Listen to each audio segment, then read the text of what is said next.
So we're here again at TechBBQ at the Opera in Copenhagen. I've managed to catch up with Jasenko from Copenhagen For The Win to talk about growth. Typically he does a lot of facilitating for all of us. I thought it would be interesting to talk about Copenhagen For The Win as an actual growth case, because it's growing like crazy.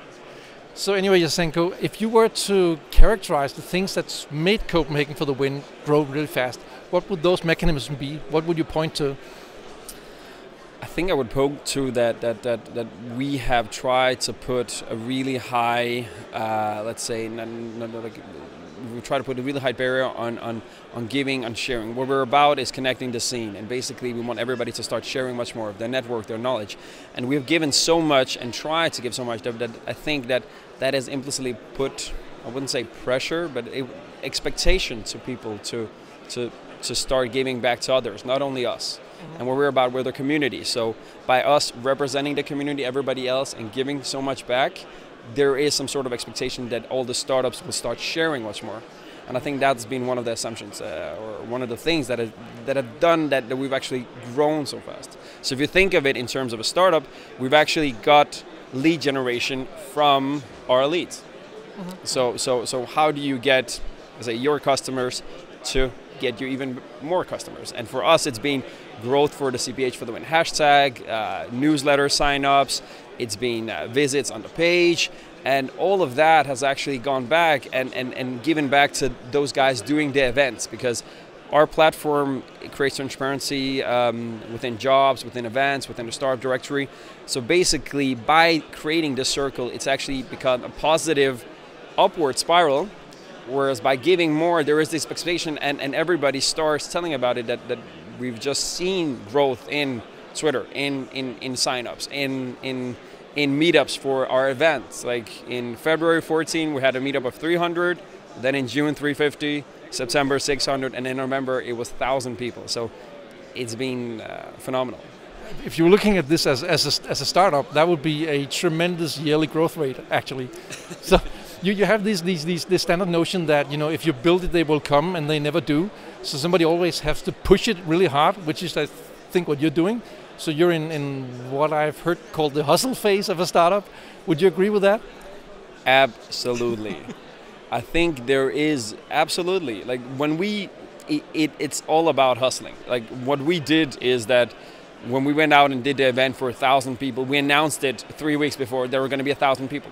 How do you then go out and make sure there's 1,000 people? I think it's about psychology and then building it up. How do you build that momentum, that pressure around that? But I think that we've tried to put the barrier so high that it is just also made sure that we actually go out and execute on it. But yeah.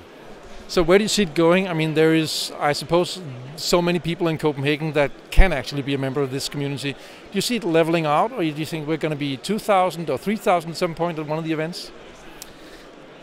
I think it's going to be leveling out, because one thing we found out that just having 1,000 people there wasn't necessarily a good thing. So the last meetup we had in April were 500-600 people, and it was more about the quality. We wanted to hit a milestone or a KPI that said 1,000. We did that through hustling.